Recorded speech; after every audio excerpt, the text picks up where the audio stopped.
Assalamualaikum warahmatullahi wabarakatuh. Selamat sore dan salam sejahtera untuk teman-teman semuanya. Semoga kita selalu dalam lindungannya. Amin.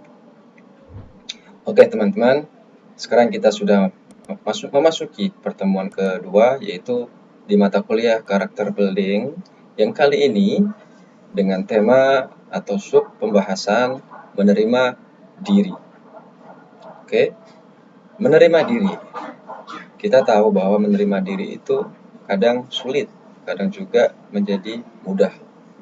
Kesulitan itu ditimbulkan dari hal-hal yang memang kita akui sulit menerima. Tentunya sulit menerima takdir, sulit menerima keadaan dan sebagainya. Seperti apakah itu? Mari kita akan bahas bersama-sama. Oke, di slide yang pertama. Ini menurut seorang jenius yaitu Jung, panggilannya Jung. Nama lengkapnya Carl Gustav Jung yang lahir tahun 1875 sampai 1961. Menurut Jung, menerima diri yaitu ingin mengetahui bagaimana cara membantu manusia untuk mengenal dirinya secara akurat, lebih objektif dan mendalam. Tuh. Kemudian, menurut Sigmund Freud, pada waktu itu Jung sudah mengetahui pendapat Sigmund Freud yang mengatakan bahwa perilaku manusia disebabkan oleh objek. Itu. Kemudian Alfred Adler juga di sini berperan. Kenapa? Karena Jung juga sudah tahu pendapat Alfred Adler tentang perilaku manusia yang mengatakan bahwa agen penentu perilaku manusia berada di dalam subjek itu sendiri. Wah, keren juga ya Jung ya. Sudah menganalisis semuanya. Oke. Kemudian Jung melihat bahwa apa yang dikemukakan Freud dan Adler sebenarnya sama.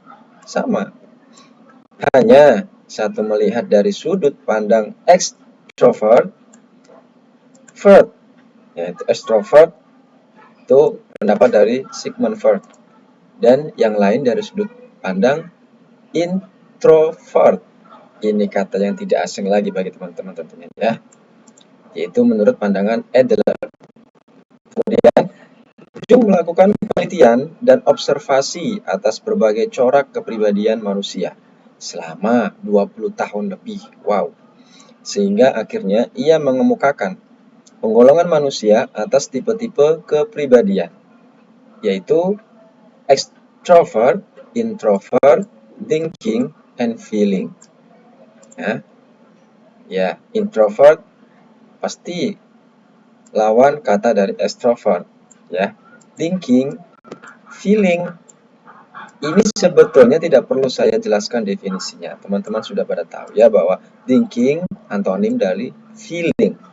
Sedangkan extrovert antonimnya introvert. Oke? Lanjut. Nah, ini ada dua sosok wanita hebat. Yang satu ibu dan ini anaknya, yaitu Isabel Mears. Lahir pada tahun 1897 sampai 1980 bersama ibunya, yaitu Catherine Briggs yang lahir 1875 sampai 1968. Mempelajari teori Jung dan selama 40 tahun melakukan pengamatan tipe-tipe kepribadian manusia berdasar pada teori Jung tersebut. Ini tipe kepribadian manusia.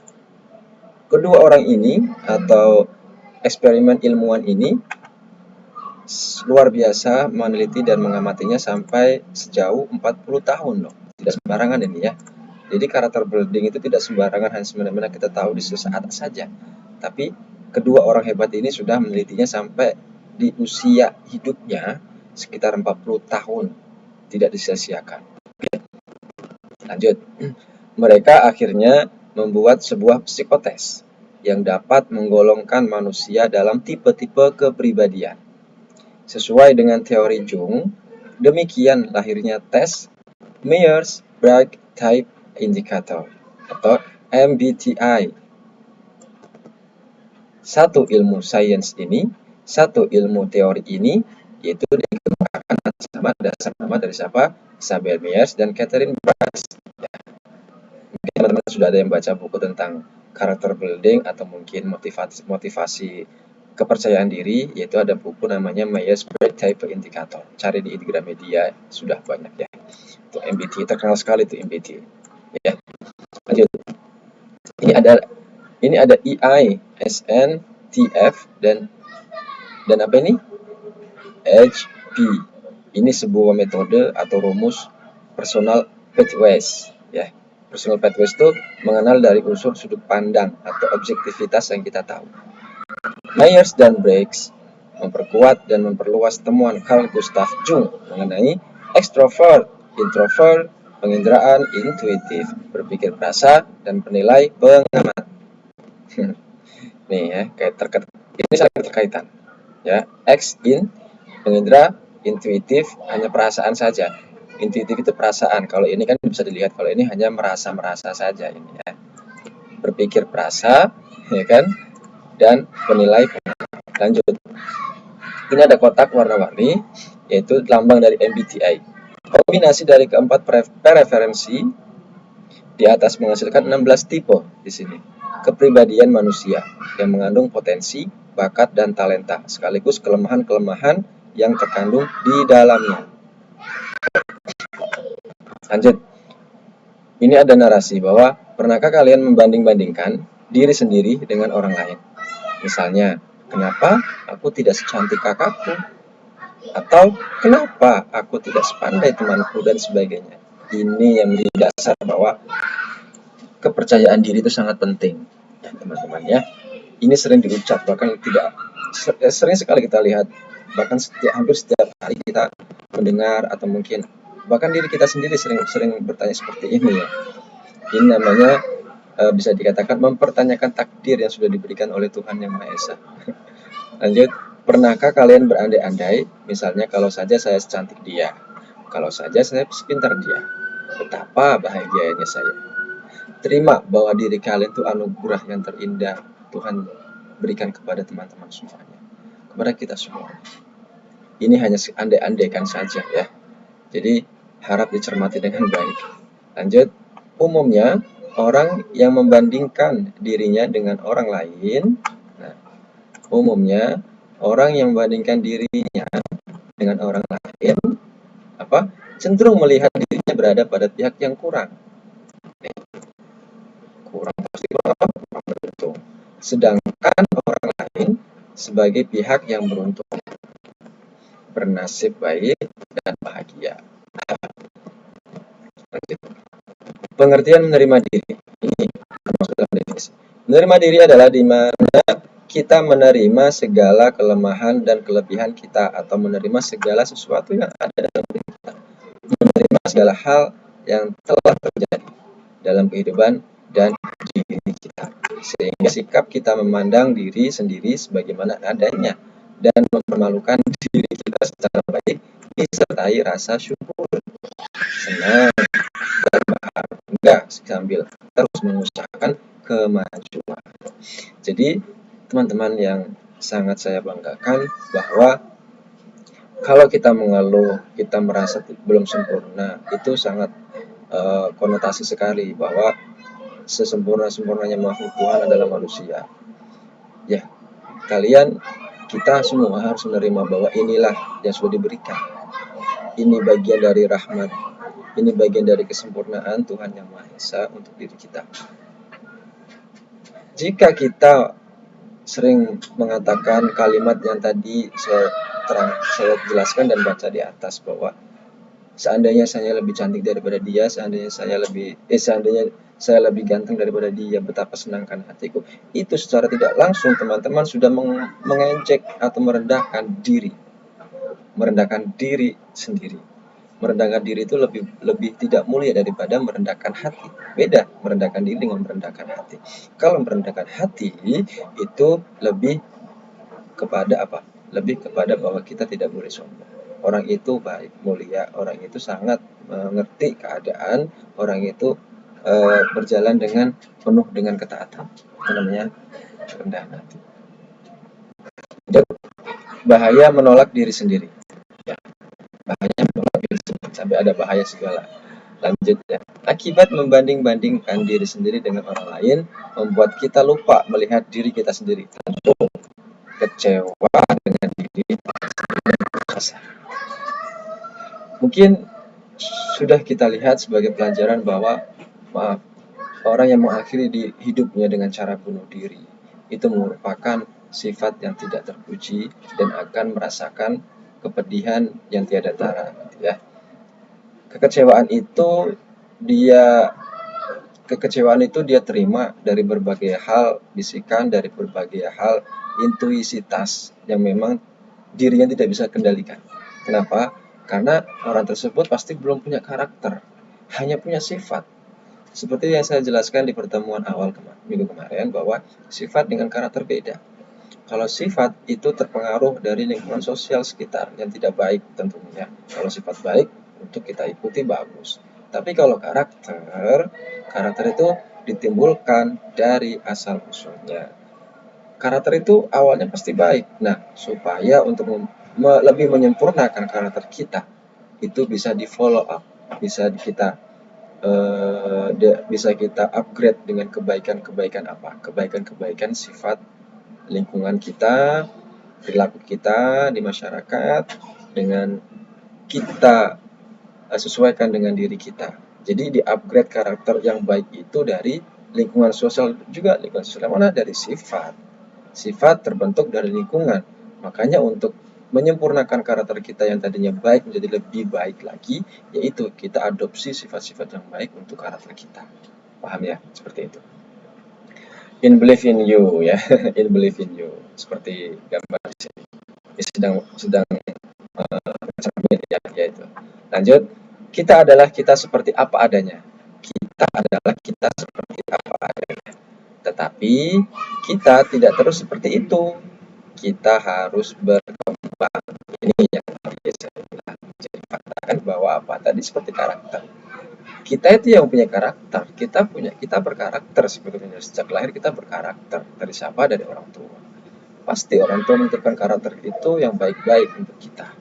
Hanya kita harus berkembang secara perkembangan zaman. Kita ikutin perkembangan zaman itu dengan karakter-karakter yang lebih bagus, karakter-karakter yang sesuai dengan perkembangan zaman tersebut. Apalagi semakin maju, semakin setahun 2 tahun ke depan, itu pasti teknologi makin maju. Kita juga harus sesuaikan dengan pola dengan pola karakter building. Building itu kan membangun karakter kan. Jadi kita harus membangun karakter kita lebih tinggi lagi seperti itu. Cara-cara menerima diri sendiri.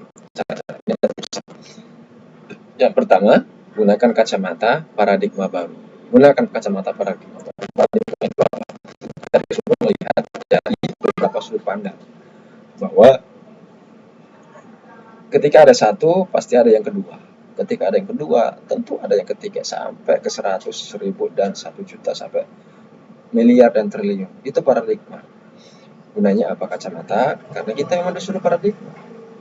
Berparadigma apa? Paradigma melebarkan wawasan kita supaya kita menjadi orang-orang hebat yang punya karakter yang luas. Bukan hanya karakter diam saja tanpa mengupgrade dirinya menjadi lebih baik. Seperti itu. Lanjut, 2. Tetapkan standar atau target yang realistis. Ya realistis saja. Kita hidup harus realistis memang. Tidak boleh mengada-ngada, tidak boleh mengandai-andaikan seperti kalimat-kalimat di atas tadi ya. 3. Luangkan waktu bersama orang-orang positif. Orang yang akan berkumpul dengan orang positif. Dia tidak mau menghabiskan waktunya hanya untuk bersenda gurau, tidak ada hasil positifnya. Punya teman yang punya hal positif, teman yang bisa mengajak kita berkembang. Ya, tongkrongan boleh. Kita siapa sih manusia nggak mau nongkrong gitu ya, santai, ngopi, ngeteh, makan, nyemil, itu baik.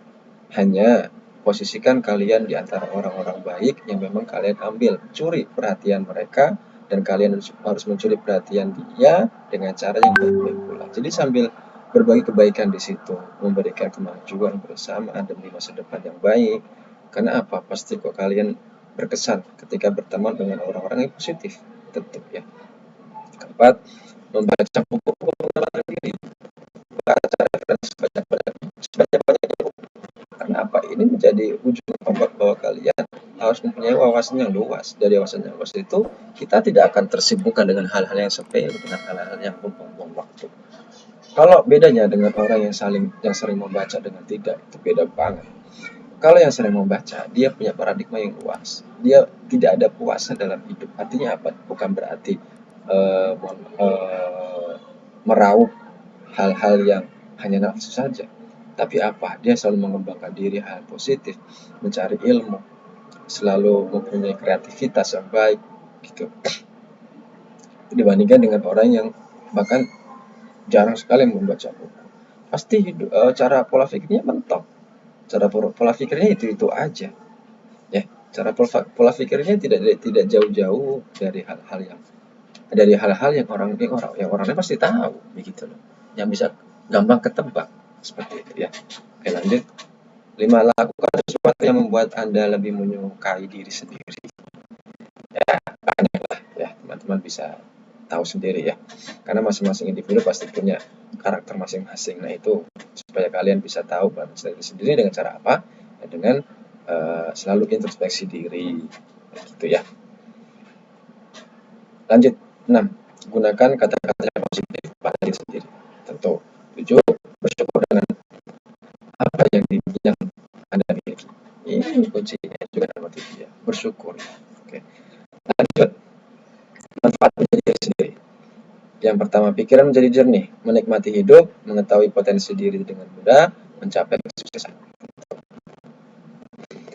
Nah, ini ada raise your PQ. Is your personality questions. 4. Step or rising your PQ. Seperti ini. Terjemahan dari yang di bawah ini ya, understanding yourself and personality style. Jadi menjadi personality jernih, menikmati hidup, kemudian style building better them. Ya. Kemudian ada juga building bitter. Jadi yang keempat yang saya terangkan bahwa di sini building better teams. Artinya apa? Artinya bahwa kalian harus membangun tim yang solid.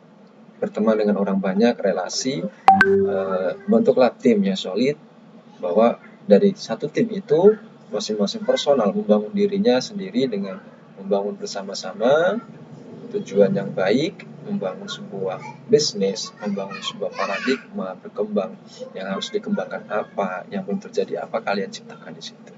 Oke, langsung. Cara memahami ya, contextual self, true self, ya, developed self, adapt and grow, and current behavior. Ya, ini ada potensi 10% dan 90%. Kenapa? Ini maksudnya dalam metode ini bahwa mengatakan bahwa banyak orang yang lebih cenderung 90%. Kenapa? Dia lebih memilih bawah. Tapi sedikit orang yang hanya cenderung 10%. Karena dia lebih ke follow up, lebih ke better than I see better than before of by scan atau before and backstage. Artinya apa? Bahwa orang jarang sekali dia menentukan potensi bahwa ini bisa berarti bahwa dia selalu mungkin masalah. Itu tidak penting. Yang lebih penting adalah pengalaman. Pengalaman apa? Galilah pengalaman sebanyak mungkin. Ya, naluri ini apa? Perasaan dan didahulukan oleh fakta. Ketika Anda bekerja, kemudian Anda ujuk-ujuk, bahasa orang Jawa bilang apa? Tiba-tiba ya orangnya sendiri. Tiba-tiba melakukan hal positif. Naluri Anda mengatakan bahwa itu memang baik, ya harus jalanin. Selesai. Itu sebagai sebuah pengalaman. Kemudian naik ke arus atas. Ini yang lebih penting, bahwa kalian harus menuju kepada masa depan, memikirkan masa depan itu paling penting di antara yang lain. Ya, persiapkan dari sekarang. Oke, lanjut. Perbedaan referensi, extrovert, introvert, sensing, intuition, thinking, feeling, judging, perceiving. Jadi ini menjudge bahwa orang kok selalu menjudge berarti dia terlalu pintar. Nah, ini salah, bahwa orang yang menjudge yang baik apa yang buruk. Kalau justifikasi itu hanya sebagai pedoman hukum, justifikasi, karena memang dalam hukum harus tegas. Tapi kalau menjas atau mengkritik orang tanpa dasar, itu dia namanya orang yang terlalu mengerti kehidupan orang lain. Artinya apa? Kita tidak boleh menjas orang tanpa alasan apapun. Minimalisir, bahkan jangan sampai lah menjas orang lain, Pak. Karena orang yang tersebut pasti tidak sempurna dirinya. Artinya apa? Sifatnya, karakternya, sifat-sifat atau mungkin bawaannya, pasti dia tidak terupgrade dengan baik. Makanya kita didengungkan, kita disarankan sebagai manusia itu mengintrospeksi diri, bukan berarti menjudge orang lain. Karena introspeksi diri itu penting. Kembali ke diri sendiri daripada menjudge orang lain. Banyak pertengkaran, banyak mungkin dalam perceraian keluarga itu karena mereka dalam hal rumah tangga itu suami istri tidak pernah introspeksi diri, merenung sendiri, tapi selalu bertengkar, menjustifikasi satu sama lain. Yang ada jadi perdebatan, perebutan, kemudian ceraian, kebencian, itu tiba-tiba kan justifikasi. Oke, lanjut. Nah, ini rumus yang jadi teman-teman, ini adalah 16 gambaran tipe ISTJ, ISVJ. Ini terkait dengan pola ini. Kemudian NTP, STJ, SFJ, SLJ, NTJ. Jadi ini gambar, ini hanya tipe tidak kaku mengkotak-kotakan pribadi seseorang. Ya. Jadi apa? A, I, S, IN, T, F, J, P. Teman-teman bisa gabungkan nanti. Apakah tanpa J? Tapi semua di sini terdasar paling atas kebanyakan J semua. Teman-teman tinggal mengelompokkan. Jadi di sini teman-teman boleh memilih salah satu tipe. Gabungan ISTJ, ISVJ sampai terakhir NTJ. Harus satu pilih ya. Kalau teman-teman pengen belajar sifat mandiri diri sendiri, mengatakan bahwa teman-teman bisa introspeksi diri, teman-teman coba pikirkan, lihat skema ini dan tentukan diri teman-teman, saya itu inginnya di mana? Apakah yang ISTJ, apakah yang di ISFJ, atau di NFI, atau ISTJ, ISFJ, atau NTJ. Pilih. Jika teman-teman sudah memilih satu, tanamkan pada diri teman-teman bahwa saya tidak akan berubah atas pilihan ini sampai nanti kalian seumur hidup.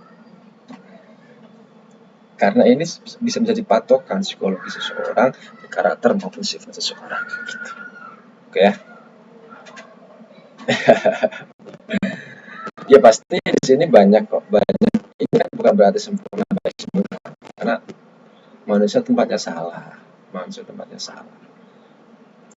hanya kita disuruh untuk meminimalisir kesalahan itu. Di sini saya letakkan kesalahan itu bukan dari jasi, misalkan G. Ya, teman-teman boleh milih ISFJ. Ini apa? Intuition, rasa, ya. Kemudian SS apa?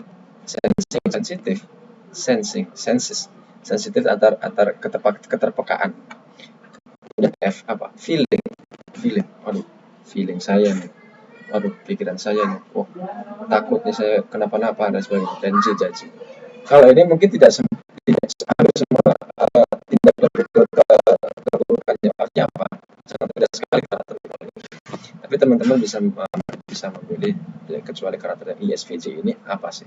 Tapi harus jujur, kalian itu sebetulnya setiap harinya itu melakukan seperti apa sih kebanyakan itu ya.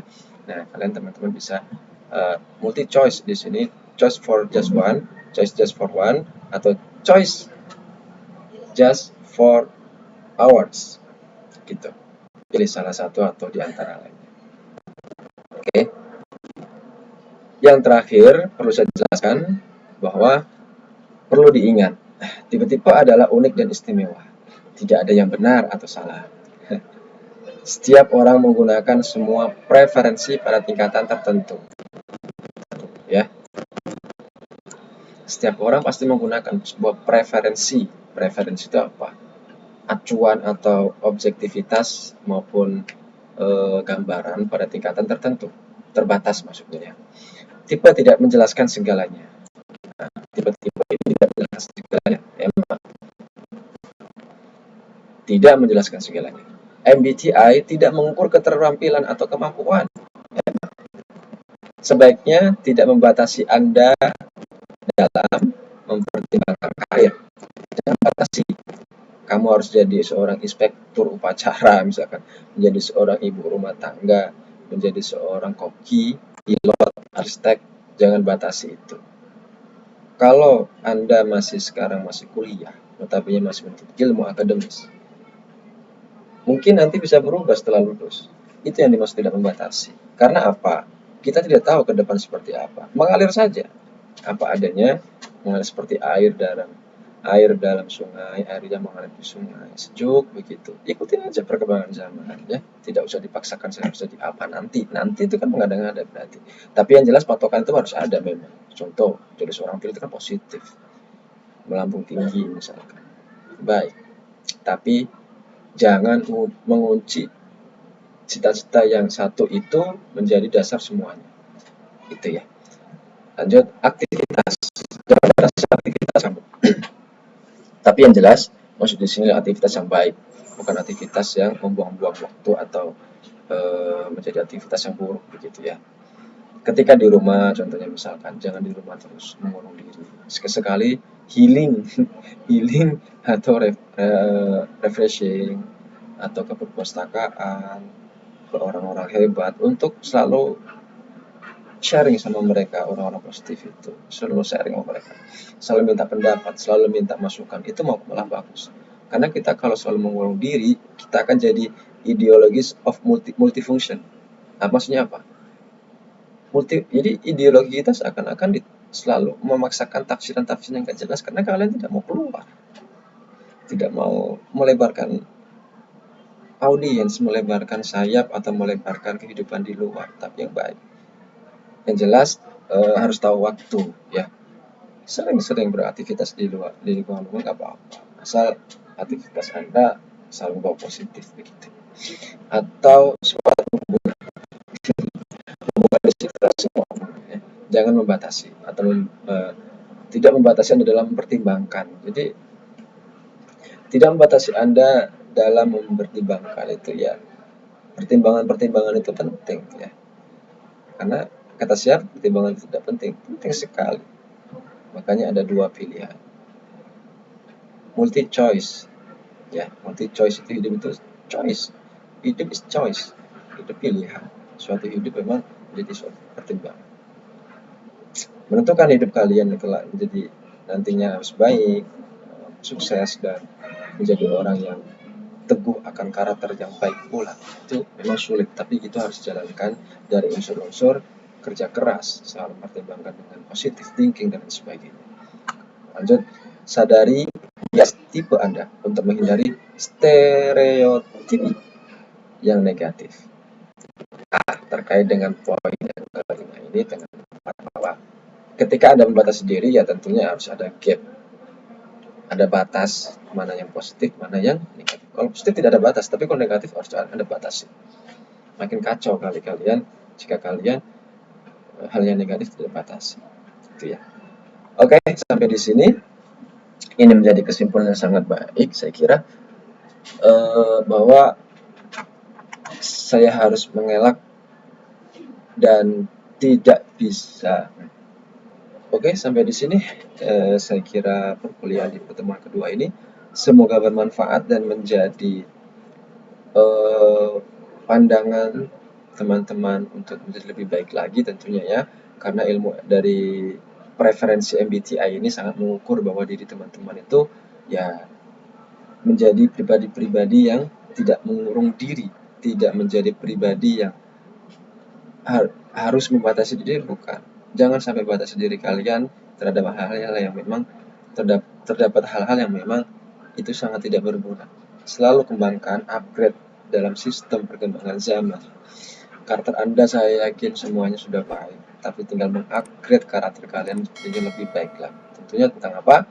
Tentang kehidupan zaman yang memang semakin maju teknologi, semakin maju kosakata, semakin maju orang berjuang dalam hal kebaikan, dalam hal kesuksesan, kreativitas dan sebagainya.